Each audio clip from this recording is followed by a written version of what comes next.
See, we have come to almost the conclusion of payroll management. We have come from what is payroll management, okay, various dimensions. We have studied payroll from various dimensions. Compensation, उसमें salary processing को payroll management कहते हैं, and this is not an easy process. ठीक है, there are so many things. जब आप आगे course में बढ़े, when you proceeded in the course, when you came to know कि there are so many aspects of payroll management, and why is it so complicated, and why is it so much in talk in today's HR, human resource management. जो छोटी organisations होती हैं, छोटी organisations में क्या होता है कि कोई अकाउंट्स का ही डिपार्टमेंट, जैसे मान लीजिए 50-100 लोग किसी ऑर्गेनाइजेशन में काम करते हैं, then it is okay if the finance or if the accounts department takes over it, क्योंकि इसमें कैलकुलेशंस होते हैं, टैक्स का कैलकुलेशन होता है, डिडक्शंस होता है. जैसे आप जो ESI देते हैं वो हर महीने डिडक्ट होता है, और वो कैसे डिडक्ट होता है, किसी की सैलरी के प्रोपोर्शन में होता है. किसी की सैलरी 10,000 होगी, किसी की 10,500 होगी, किसी की 10,800 होगी. तो आप समझ सकते हैं कि अगर किसी ऑर्गेनाइजेशन में 2 लाख एम्प्लॉइज काम करते हैं, ठीक है, 2 लाख एम्प्लॉइज काम करते हैं, तो वहां पर पेरोल मैनेजमेंट कितना डिफिकल्ट होता है, right? It is so difficult and it is so important to keep the information very very accurate so that the employees can focus on the other things. Say for example, you come to college and 75% of your attendance is important for filling up the form, right? लेकिन अगर आपके दिमाग में ये रहे कि मैं रोज class आ रहा हूँ, फिर भी मेरा अटेंडेंस नहीं बन रहा है, कुछ तो प्रॉब्लम है, कुछ इशू होता है, या तो अगर आप अटेंडेंस के इसको इस डेटाबेस को आप मान लीजिए पेरोल, तो आप सोचिए कि आपका अटेंडेंस नहीं बन रहा है, आप 10 दिन क्लास कर लिए और आपका अटेंडेंस नहीं बन रहा है. तो डिस्पाइट द फैक्ट कि you are interested in class, आपको क्लास आना अच्छा लगता है, आपको पढ़ना अच्छा लगता है, फिर भी आप डिस्टर्ब थोड़ा से हो जाएंगे कि मेरा अटेंडेंस नहीं बन रहा है, राइट? तो सोचो कि there you have a matter related to money. Yes, there you have a matter related to your salary, your money. वैसे कंडीशंस में बहुत इंपॉर्टेंट होता है कि employee should focus on only his own work. वो सिर्फ अपने काम पे तरीके से फोकस कर सके, इसके लिए इम्पोर्टेंट है कि ऑर्गेनाइजेशन वहां का पेरोल मैनेजमेंट अच्छे से कर रही है, ठीक है, उसका डिडक्शन सही से हो, उसका पेमेंट पहले अच्छे से हो रहा है, उसका लीव कैलकुलेशन सही से हो रहा है. अब आपने ऑर्गेनाइजेशन में हाफ डे लीव लिया, उसको फुल डे कंसिडर कर लिया, सैलरी के लास्ट में आपने कूपन लिया, इस महीने का कूपन नहीं दिया, फिर भी 250 रुपया कूपन में डिडक्ट कर दिया. तो ये सारी चीजें डिस्टर्ब करती हैं एम्प्लॉइज को, right? So for an employee to work smoothly, it's important that the payroll management should be done in a smooth manner in the organisation.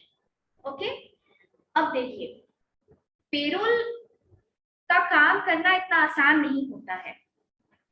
There are lump sum, अगर तुम बात करो तो there are 5 process in a payroll management.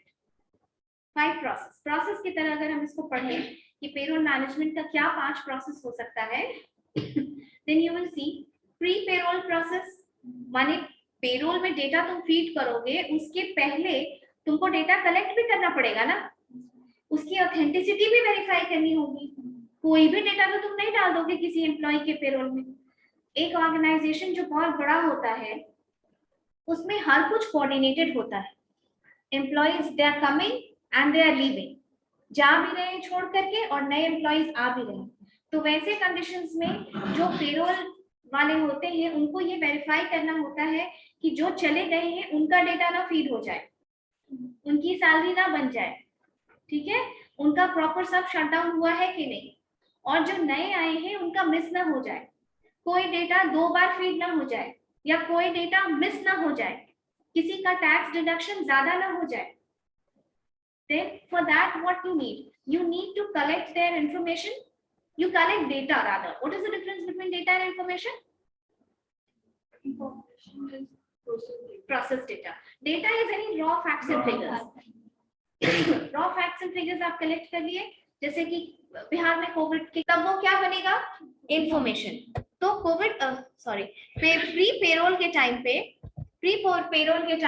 We collect data कि employ के बारे में data, उसकी आईडी, उसका लीव, उसका अटेंडेंस, उसका टैक्स, उसका डिडक्शंस कितना किया जाएगा, चाहे वो ईएसआई हो, चाहे वो ईपीएफ हो, चाहे वो उसने कोई लोन दे रखा हो ऑर्गेनाइजेशन से तो उसके लिए लोन उसका कट रहा हो, उसके पेंशन वगैरह में कुछ पैसा अगर जा रहा हो, उसका जो भी चीज है वो कलेक्ट होगा प्री पेरोल प्रोसेस में.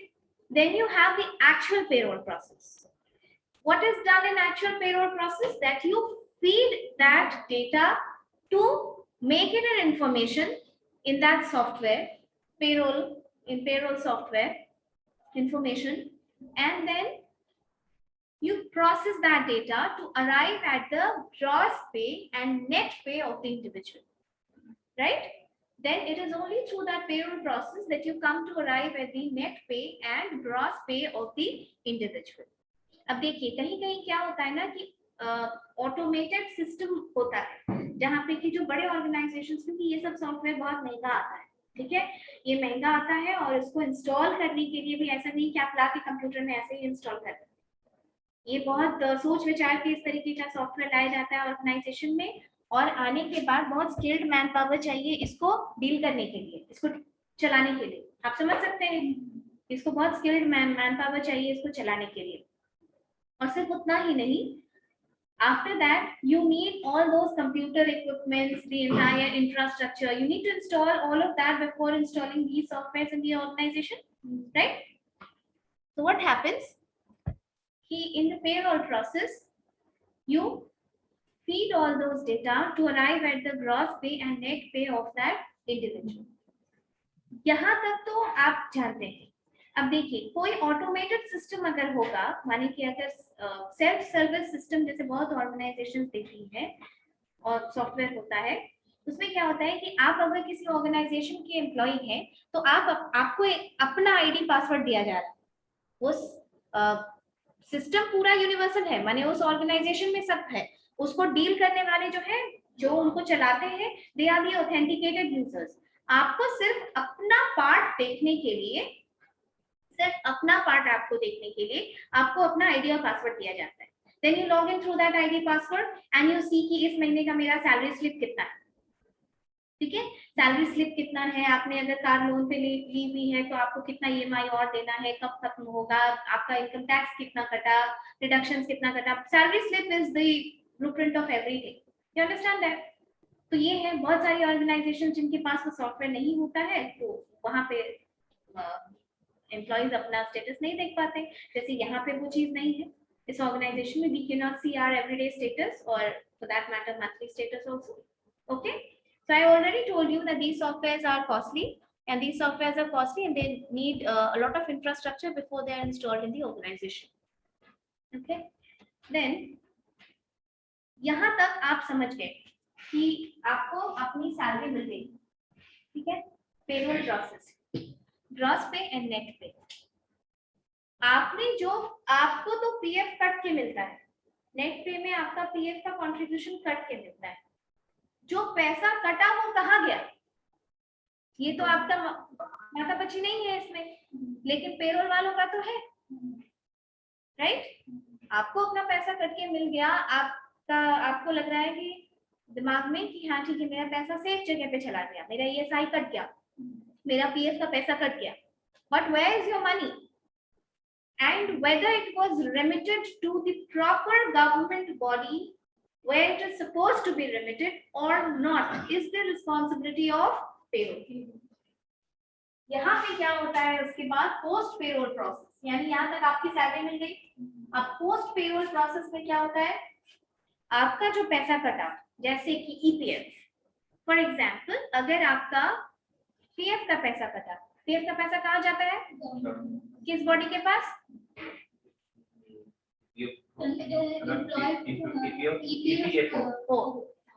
Employees provident fund organisation. यहाँ पैसा जमा किया जाता है, एम्प्लॉयर भी अपना जमा करता है, आप भी जमा करते हैं, और उसका रिसीट जनरेट होता है, होगा ना, तभी तो आपके पास होगा. फिर इनकम टैक्स रिटर्न भरेंगे तो आपको ये सारी चीजों की जरूरत पड़ती है.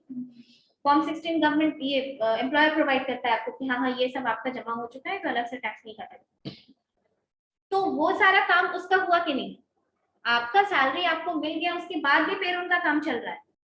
वो उस जगह जगह पे काट करके फिर उस जगह जगह पे भेजेगी वो पैसा हर महीने। उसके बाद मान लो कि 21,000 से नीचे वाले वर्कर्स होंगे ऑर्गेनाइजेशन में, उनका ईएसआई कट रहा होगा, फिर ईएसआईसी में भेजेगी वो उनका पैसा। फिर उनका बिल जनरेट आई मीन उनका ईएसआईसी नंबर होगा कोई, जिस नंबर से आईडी कार्ड बनता होगा, वो अपना इलाज कराते होंगे and many more things, right. तो ये पोस्ट पेरोल प्रोसेस में आता है। अब देखिए पोस्ट पेरोल प्रोसेस में और क्या क्या आता है। आप अकाउंट्स पढ़ रहे हैं तो आपको पता है कि सैलरी किसी भी कोई भी ऑर्गेनाइजेशन अगर सैलरी देती है, salary is a major operating cost of an organisation. होती है ना, मेजर ऑपरेटिंग कॉस्ट है ऑर्गेनाइजेशन का। Then is it recorded in the books of accounts और नॉट? Books of accounts. तो आप समझ लीजिए कि उस क्यों इंपॉर्टेंट होती है। देखो there is another term in HR which is known as HR accounting. ठीक है, ये टर्म है एचआर में जिसको कहते हैं एचआर अकाउंटिंग। ये सब क्यों शुरू हुआ है? क्योंकि हम ह्यूमन रिसोर्स को एक इंटेलेक्चुअल कैपिटल मान चुके हैं और हम देखते हैं कि उसमें कितना एप्रिसिएशन हुआ और क्या और किया जा सकता है, क्या खर्च आ रहा है वगैरह वगैरह।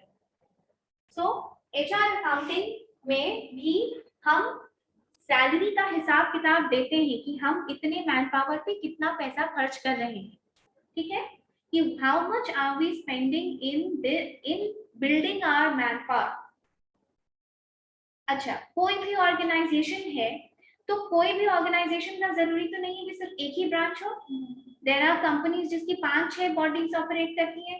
अब उस केस में मान लीजिए कि कोई ऑर्गेनाइजेशन कोई ब्रांच उसका लगातार लॉस इनकर कर रहा है, प्रॉफिट नहीं कमा रहा है, वहां के एम्प्लॉयज को सैलरी अगर वहां के बाकी जो रेवेन्यू जनरेट हो रहा है उससे ज्यादा दिया जा रहा है, that means that branch is operating on loss. तो जब आप अकाउंट की बुक में डालते हैं सैलरी का सारा रिकॉर्ड, तो आपको ये भी तो पता चलता है कि आपकी ऑर्गेनाइजेशन का हेल्थ कैसा है, फाइनेंशियल हेल्थ कैसा है। अच्छा है तो अच्छी बात है, खराब है तो उस पर कुछ एक्शन लिया जाएगा, कोई स्ट्रेटेजिक प्लानिंग होगी उससे रिलेटेड, राइट। ये सब पोस्ट पेरोल में दिख रहा है कि नहीं आपको? नेक्स्ट थिंग, ऑर्गेनाइजेशन में जो बहुत टॉप मैनेजमेंट होते हैं, क्या वो सबका एम्प्लॉय आईडी लॉगिन कर करके देखेंगे कि कितना पैसा जमा हो रहा है? नहीं देखेंगे। There is a report that is prepared, right. एक रिपोर्ट प्रिपेयर होती है साल के अंत में। फाइनेंशियल रिपोर्ट सुने हैं आप लोग? फाइनेंशियल रिपोर्ट सुने हैं ना? वो फाइनेंशियल रिपोर्ट एक गाइडेंस होती है, ना सिर्फ वो तो बाहर भी देना होता है। फाइनेंशियल रिपोर्ट ऑर्गेनाइजेशन की पब्लिश भी होती है और अपने हेल्थ के लिए भी it's very important that you have a proper report. You can go through the report to know the record of the employees and the structure of money incurred in operating cost as salary। तो वो reporting वगैरह कौन करेगा? Post payroll process करता है ना। उसके बाद देखिए पोस्ट पेरोल में और क्या आएगा। कंपनीज अभी के टाइम पे बहुत कॉम्पिटिटिव है, क्योंकि बिजनेस में सरवाइव करने के लिए बहुत जरूरी होता है कि ऑर्गेनाइजेशन हमेशा कुछ ना कुछ नया करती रहे। ठीक है, नया करती रहे। जैसे आप छोटा सा एग्जांपल लीजिए, देखिए जैसे किराने की दुकान, कोई बहुत फेमस किराने की दुकान जो आपके एरिया में हो, छोटी सी नहीं, अच्छी बड़ी जो चल रही हो, भाई सब वहां के वहीं से लेते हैं। आप जनरली देखेंगे कि वो पैसा वैसा कम करता नहीं, लेकिन फिर भी पूरा कॉलोनी उसी से लेगा पैसा, उसी से सामान लेगा और वो मैनुअली चिट्ठा बना बना करके देगा। व्हाइट कलर का छोटा सा वो लगता है, उस पे बना करके देगा और कुछ पैसा कम नहीं करेगा, फिर भी लोग देंगे। लेकिन अब सुपरमार्केट का कॉन्सेप्ट कितना ज्यादा बढ़ता जा रहा है और आपको डिस्काउंट भी मिलता है, क्योंकि वो लोग समझ गए हैं कि अगर डिस्काउंट नहीं देंगे फ्री वाली चीजें नहीं दे, क्योंकि कंपनी बहुत सारी चीज जो है वो बनाती है वो इंडिविजुअल रिटेलर्स के लिए नहीं बनाती है। That is suppose to be only in the Big Bazaar. जैसे आप देखेंगे कि 4 किलो 5 किलो सर्फ रहेगा, उसके साथ बकेट फ्री है ना। अब भाई सर्फ का तो हमें हमेशा काम होता ही है और ये खराब होने वाली चीज नहीं है। इफ आई गेट दिस कि आई गेट अ बकेट जो 200 250 300 तक की बकेट होती है, if you are getting for the same cost, अगर आपको एक बकेट फ्री मिलता है, me as a customer will be leer towards it, है ना। और वो क्यों दे रहा है बिग बाजार? क्योंकि आप 5 किलो सर्फ खरीद रहे हैं, 1 किलो पे थोड़ी फ्री मिलता है। समझिए इस बात को कि वो 4 किलो 5 किलो पे फ्री मिलता है, क्योंकि ऐसे में फायदा कंपनी को भी होता है और कस्टमर को भी एक साइकोलॉजिकल भी लगता है कि इसके साथ ये फ्री है, राइट। लेकिन नॉर्मल किराना वाला नहीं देगा। बिग बाजार में जो सबसे सस्ता दिन आता है, देखिए एक वीक या 4 दिन 5 दिन का होता है। किशोर बयानी ने लिखा है ना, फ्यूचर ग्रुप के मालिक थे, उन्होंने अपनी बुक में लिखा है कि हमें एक्सपेक्टेड नहीं था कि ये इतना ज्यादा हिट हो जाएगा, कि मतलब बिग बाजार के आगे वेंसडे बाजार। अभिजीत लिख रहा है, हाँ वेंसडे बाजार एक अलग चीज है, लेकिन सबसे सस्ता दिन साल में शायद कुछ टाइम पे आता है, होली के टाइम पे नहीं आता है, कुछ वैसे टाइम पे। तो उन्होंने अपनी बुक में ये लिखा कि हमें एक्सपेक्टेड नहीं था कि इतना बड़ा हिट हो जाएगा ये, कि पहले दिन तो भीड़ लगी, दूसरे दिन दूर दूर तक बिग बाजार में बिग बाजार के बाहर लाइन लगी थी सिर्फ अंदर जाने की, क्योंकि there are so many things that company design just for these supermarkets and not for the retailers. Companies competitive हो रही है, ठीक है। इस बिजनेस में इंटरनल एनवायरनमेंट, बिजनेस एनवायरनमेंट पढ़े होंगे थोड़ा सा, इंटरनल एनवायरनमेंट एक्सटर्नल एनवायरनमेंट, उसकी SWOT एनालिसिस करती है company. There are certain things that are within your control which come in internal environment, and there are certain things which are beyond your control which comes in external environment. जैसे government का regulation law है या जो भी Covid एक external environment हो गया था। लेकिन इस एक्सटर्नल एनवायरनमेंट में भी जैसे प्राइवेट कॉलेजेस हैं, उनका तो गवर्नमेंट कॉलेज में देखो एडमिशन का मारामारी भी होता है, वहां सीट फुल हो ही जाती है, बच ही जाते हैं वैसे, but the private colleges they have to really work hard on admissions. So इस कॉलेज इस टाइम पे जो कॉम्पिटिटिव रहा, जो अपने आप को अपग्रेडेड रखा, जिसने ऑनलाइन क्लास भी चलाया, जिसने यूट्यूब लेक्चर्स भी दिया, जिसने still they went on imparting education, कि रुका नहीं, वो सर्वाइव किया। और जो नहीं कर सका वो बंद हो गया। छोटे ट्यूशंस वाले ये लोग क्यों मारे गए? उनके पास उतना इंफ्रास्ट्रक्चर नहीं है कि वो इतना जूम पे क्लासेस करवाएं या सब कुछ दें, लेकिन जो बड़े थे वो लोग फिर आ गए इस पे।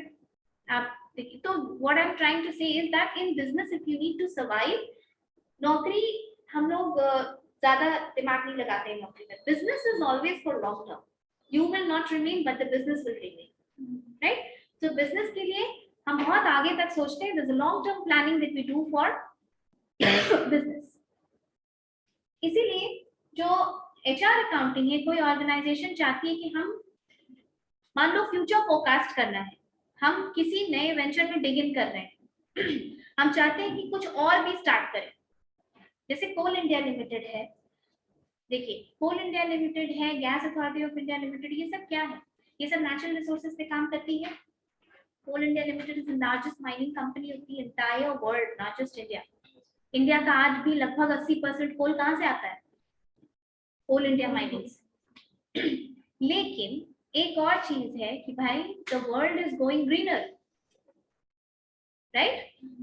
We are emphasizing more on sustainable forms of energy, कि environment कम से कम डैमेज हो, है ना? environment कम से कम डैमेज हो, पॉल्यूशन कम से कम फैले, स्वास्थ्य अच्छा रहे, और we should resort to renewable sources of energy. तभी तो सोलर एनर्जी पे इतना स्ट्रेस दिया जा रहा है। तो अब क्या करेंगे? कोल इंडिया जैसी कंपनी तो बंद हो जाएगी।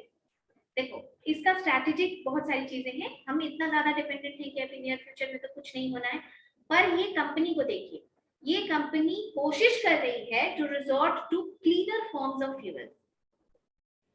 ठीक है, ये इनकी कोयला के प्रोसेसिंग में भी अब बहुत सारी चीजें, बहुत सारा मशीन ऐसा लगा है जो क्लीनर कोयला दे रहा है, पहले की तरह एकदम कालिक और कार्बन नहीं दे रहा है। उसके अलावा भी इसने नेवेली लिग्नाइट कॉर्पोरेशन के साथ, जो कि अगेन एक एनर्जी माइनिंग कंपनी है तमिलनाडु की, उसके साथ जॉइंट वेंचर में बहुत सारा सोलर पावर पैनल पे काम करना शुरू कर दिया कि फ्यूचर में अगर हमको और कट डाउन करना पड़े माइनिंग पे तो हम एनर्जी का सोर्सेज लाएंगे कहाँ से। अब जो आदमी ऑर्गेनाइजेशन में काम कर रहा है वो तो भाई 35-40 साल काम करके रिटायर कर जाएगा ना, 35 साल, लेकिन कंपनी को तो लंबा सोचना है ना। इसी तरह बिजनेस लंबा सोचा जाता है। ठीक है, तो एचआर अकाउंटिंग में हम प्री पोस्ट पेरोल का रिकॉर्ड रखते हैं, रिपोर्ट फॉर्मेशन में हम पोस्ट पेरोल का रिकॉर्ड रखते हैं। अगर हमको फ्यूचर फोरकास्ट करना है, कोई नई चीज स्टार्ट करनी है कंपनी की, बिग बाजार देखते हो आए दिन कुछ ना कुछ प्लान लेके आता है, आए दिन। फिर एक अंडा भी फ्री में मंगा लीजिए, एक सेब भी आप मंगवा लीजिए, आप समझ रहे हैं, ताकि ज्यादा ज्यादा कस्टमर्स वहीं से खरीदें, इतनी सहूलियत दे दे कि लोग डिपेंडेंट हो जाएं उस पर। तो उस सहूलियत के लिए उसका टॉप मैनेजमेंट तो काम कर रहा है ना। स्विगी का एड देखा था, एक लड्डू से वो बिजनेस कर रहा है, तो एक लड्डू से उसका बिजनेस नहीं चलता है, पर this is one thing to get you into that Swiggy thing. Zomato का एक एड देखा है ऋतिक रोशन और कटरीना कैफ का, that is such a good ad, कितना एम्फैटिक एड है वो। क्या ऋतिक रोशन हो या कटरीना कैफ हो, हमको फर्क नहीं पड़ता है, हम टाइम पे डिलीवरी देते हैं जोमेटो का। आप देखिए ये कैसे माइंडसेट पे काम करता है बिजनेस, करता है ना। बहुत पहले, तुम लोगों को तो ध्यान नहीं होगा, बहुत पहले पेप्सोडेंट का एक ऐड आता था, ठीक है, बहुत पहले पेप्सोडेंट एक ब्रश लाया था, छोटा सा, छोटे बच्चों के लिए ब्रश था, 10 साल तक के बच्चे के लिए ब्रश, इतना छोटा सा ब्रश था, उस ब्रश में हाथ लगा दिया था वो, बस छोटा सा हाथ कैसे लगाता है, ऐसे ऐसे करके एक ब्रश है, उसमें ऐसे करके बस एक छोटा सा प्लास्टिक का हाथ लगा दिया था ऐसे, और एक पैर लगा दिया था ऐसे। जब नया आया था हम तब की बात कर रहे हैं, my God the market was flooded with this brush. कौन ऐसा बच्चा होगा जो ये ब्रश नहीं खरीदा। बस मार्केटिंग का स्ट्रैटेजी देखो कि लोगों के साइकोलॉजी को हिट कीजिए आप, कि वो जाएंगे, हर बच्चा ब्रश डांस कर रहा है, ब्रश डांस कर रहा है, हमको ब्रश चाहिए, ब्रश चाहिए, ऐसा करके। ठीक है, तो this way the business remains. इसलिए बिजनेस में आगे क्या अच्छा किया जा सकता है, इसके लिए बहुत सारी चीजें सोची जाती है। तो ये पोस्ट पेरोल प्रोसेस में आ गया। उसके बाद आपका रिसीट जनरेट हो गया, सब कुछ हो गया, एंड देन व्हाट हैपेंस, पे आउट।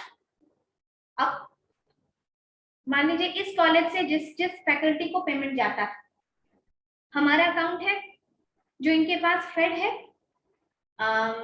इनका अकाउंट है, कॉलेज का एक अकाउंट होगा, जो बैंक में इनका एक अकाउंट होगा। जब ये डायरेक्ट करते हैं कि अब इस फैकल्टी को इतना इतना पैसा जाना है, तब क्या होता है, बैंक वाले upon its order, upon their order, they give that much payment to our bank accounts. हमारे बैंक अकाउंट में उतना पैसा आता है, उतना पैसा देने के लिए क्या मेक श्योर करना होगा इस ऑर्गेनाइजेशन को कि इनके बैंक अकाउंट में उतना पैसा हो। पहले ये चेक करेंगे कि मेरे बैंक अकाउंट में उतना पैसा, सफिशिएंट मनी है कि नहीं, कि हम बैंक को ऑर्डर करें कि अब फैकल्टी का पेमेंट इस डेट पे होना है, राइट। तो वो पे आउट है। जनरली पे आउट कैसे होता है, कैश में भी दे सकते हैं, चेक में भी, पर बैंक अकाउंट में भी। Bank account is the most common form of salary administration, वो होता है। अब पे आउट के बाद क्या प्रोसेस होगा, रिपोर्टिंग, कि अब आपका सारा कुछ हो गया कि हम अपने, देखो सैलरी एक बहुत मेजर कॉस्ट होता है किसी ऑर्गेनाइजेशन का, बहुत पैसा दिया जाता है सैलरी, ठीक है। तो उस सैलरी का रिकॉर्ड रखना बहुत जरूरी होता है किसी ऑर्गेनाइजेशन को, कि हम कितना पैसा अपने लोगों पे खर्च कर रहे हैं। तो वो एक रिपोर्ट तैयार होती है, उस रिपोर्ट में ये दिया रहता है कि कितने कितने कितना कितना पैसा हम किस किस पे दे रहे हैं। ठीक है, आपको समझ में आया, you understood what is payroll process पूरा, pre payroll, post payroll, sorry pre payroll, payroll, post payroll, pay out and reporting. Okay, देखिए आप लोग जैसे कि मैनेजेरियल कॉम्पेंसेशन जब पढ़ेंगे ना, अगर, या फिर ऐसे ही बता देते हैं, बाकी लोगों को छोड़िए, मैनेजर्स को जो कॉम्पेंसेशन दिया जाता है, जो मिडिल लेवल के मैनेजमेंट होते हैं, उसमें कंपनी का सबसे ज्यादा पैसा दिया जाता है। इसलिए क्योंकि उनके पर्क्स और बेनिफिट्स बहुत ज्यादा होते हैं। क्यों? रिटेन करने के लिए। मिडिल लेवल मैनेजमेंट बहुत इंपॉर्टेंट होता है ना। जो नीचे तबके के लोग हैं, नीचे तबके in the sense executive, senior executive, इनके लिए नौकरी ढूंढना इज इजियर देन उनके लिए नौकरी ढूंढना जो कि टीजीएम और एजीएम पोस्ट पे। ऊपर जाते जाते रिक्रूटमेंट कम होने लगता है ना। आप देखिए एग्जीक्यूटिव यहाँ से छोड़ा, उस कंपनी को ज्वाइन किया, उसको छोड़ा, उस पे ज्वाइन किया, तो उनको रिटेन करने में कंपनी में बड़ी मेहनत करती है, उसको ज्यादा पैसा देती है। इसीलिए जब आप देखेंगे कि कॉस्ट क्रंच होता है ना किसी कंपनी पे, तो वो लगेगा मैनेजर को ही कट कर। 10 मैनेजर से जहाँ काम कराया जाता है वहां 6 मैनेजर को रखेगा, 4 को फायर कर देगा। कोविड में सबसे ज्यादा मिडिल लेवल के लोग गए, और वो लोग जो कि माने बिजनेस, हॉस्पिटैलिटी, टूरिज्म, ये सब में जो लोग थे, राइट। जैसे कि अब आप सोचिए कि कोई जो टूरिस्ट स्पॉट होता है ना, तो टूरिस्ट स्पॉट होता है, वहाँ पे जो पीक सीजन आता है, पीक सीजन, तो वहाँ एडिशनल वेटर्स और सर्विस वाले लोगों को रखा जाता है। एडिशनली उनको हायर किया जाता है, ये बोल करके सीजनल एम्प्लॉयमेंट जिसको कहते हैं। ठीक है, सीजनल अनएम्प्लॉयमेंट का टाइप्स पढ़े आप लोग?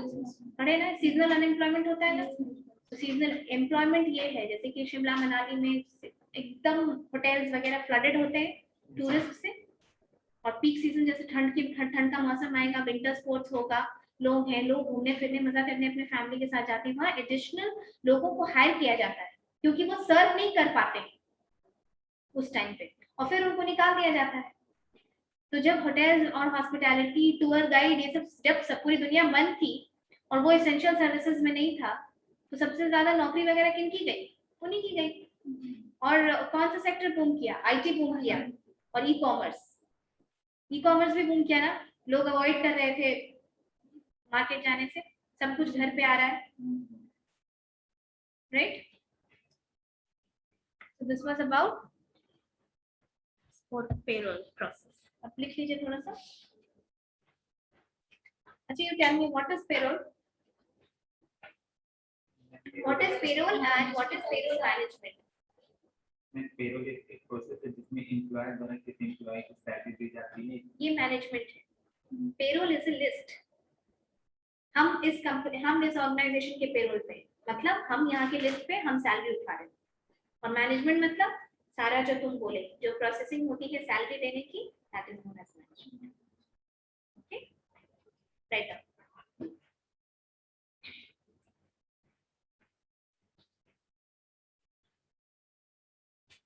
Before reaching the amount, before reaching the amount,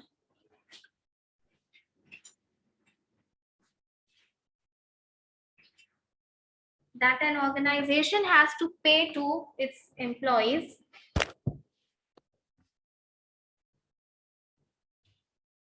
before reaching the amount that an organization has to pay to its employees,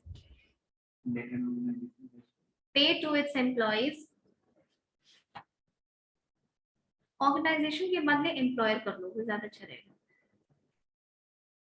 That an employer has to pay to its employees. The payroll process needs planning.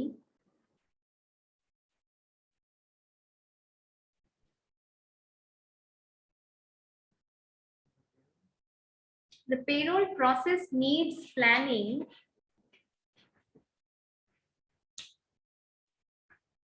which covers the majority part of payroll process. Which covers the majority part of payroll process.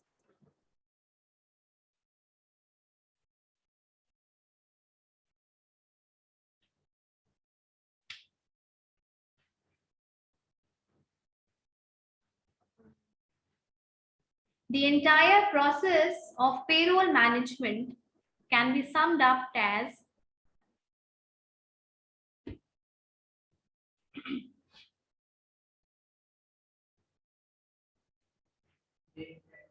The entire process of payroll management can be summed up as